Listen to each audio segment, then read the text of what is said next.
I used to work in the city, and it was one particularly horrible, cold, snowy winter. And I was sitting on the train, the tube, and I suddenly thought, you know something? There's far more to life than sitting on this smelly, dirty tube at 7:30 in the morning and going up to the city and working with people I didn't like. So I took a leap of faith and I left. And I did want to do something with complementary healthcare. And so I did a course on Indian head massage, yeah. And I absolutely loved it. It was wonderful. And so then I went on and I did anatomy, physiology and hematology. And I loved that. My paper at the end of studying was actually on the effect of stress on the endocrine system. I was doing stress management, stress relief. I did acupressure for it. And then I got an email from an amazing trainer that he was running a master clinical hypnotherapy course. That was Alistair Horscroft. And so I thought, I'm going to have a bit of that. And I loved that, and then went on to do my mastery in NLP coaching with him. And that's how I arrived. So the journey is still continuing.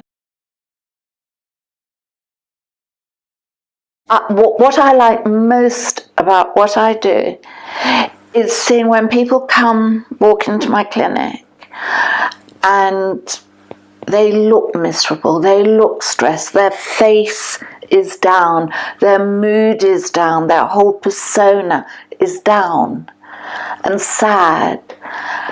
And within a few sessions, it's totally the reverse. You know, it's the smiley face when you go, and that. Yes. And that's what I love most, to see people walking out, and when they walk out, they give me a hug. And they say, thank you so much. And must be a great feeling. It's a fabulous feeling. It really is. There's nothing like it. Last year you became a best-selling author, which I know you've been one of the highlights of your career. Can you tell us a bit about the book? Yes, my little book of helpfulness. Do you know, there are so many self-help books out there.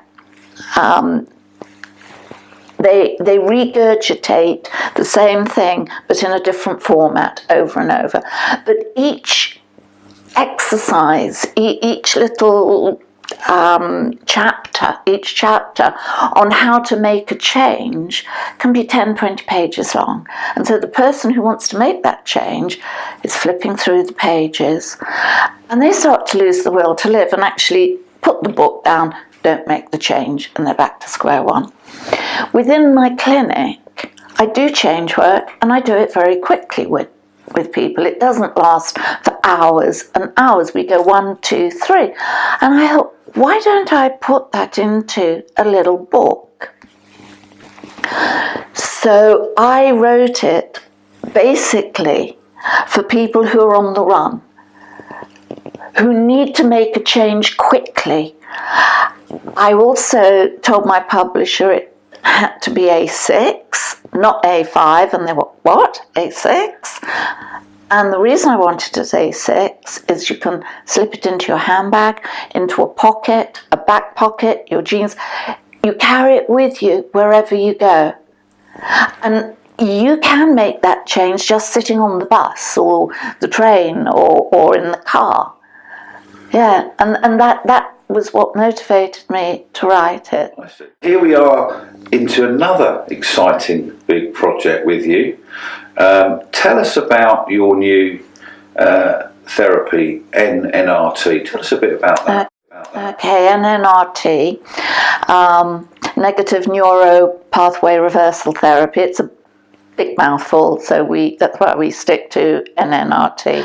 NNRT utilises bilateral eye movements, and what bilateral eye movement does is transfer from the right side of the brain to the left side of the brain inhibitions and negative emotions that are inhibiting the client and stopping them moving forward. I see. So it's almost like it removes blockages. Correct. So tell us why you've decided to offer a course to teach other people NNRT. What's behind that, Monica? Do you know what I think? Actually thinking about is very similar to when I wrote my book. I wanted to give somebody the ability to be able to tap in and get rid of anxiety, confidence, and all of that sort of thing very quickly.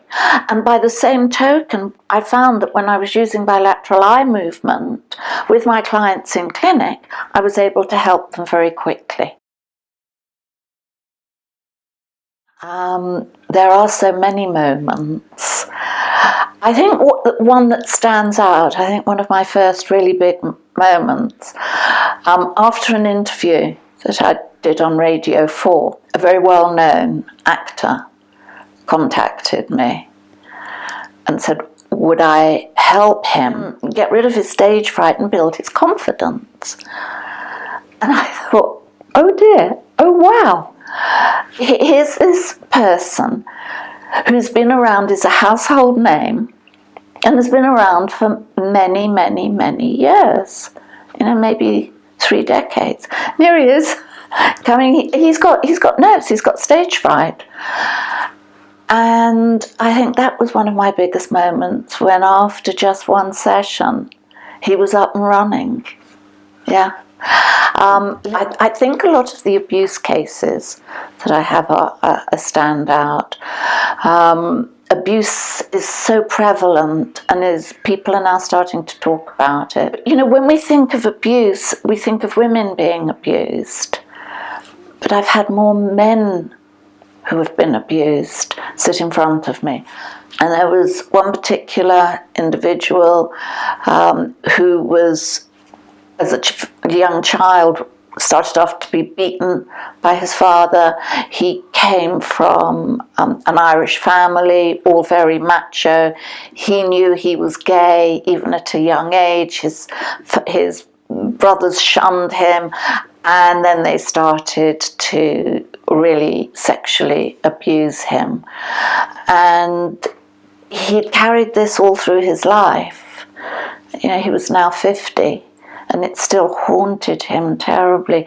And so to be able to get rid of the haunting part of his life, and so he could have a happy relationship as well with his partner, that was, that stood out quite a lot. Did you use NNRT? Yes, I did. Yes, I used it quite a lot with him for various different negative emotions that were coming up, because remember, we are like onions, all of us, and with NNRT, with bilateral eye movement, you tear away layers, so you peel away layers. Now with some people you only need to peel away one layer. With others, there are many layers that you work on. You have a success story, and then underneath there's another layer. And that's really what it's all about. And yes, he now is quite happy.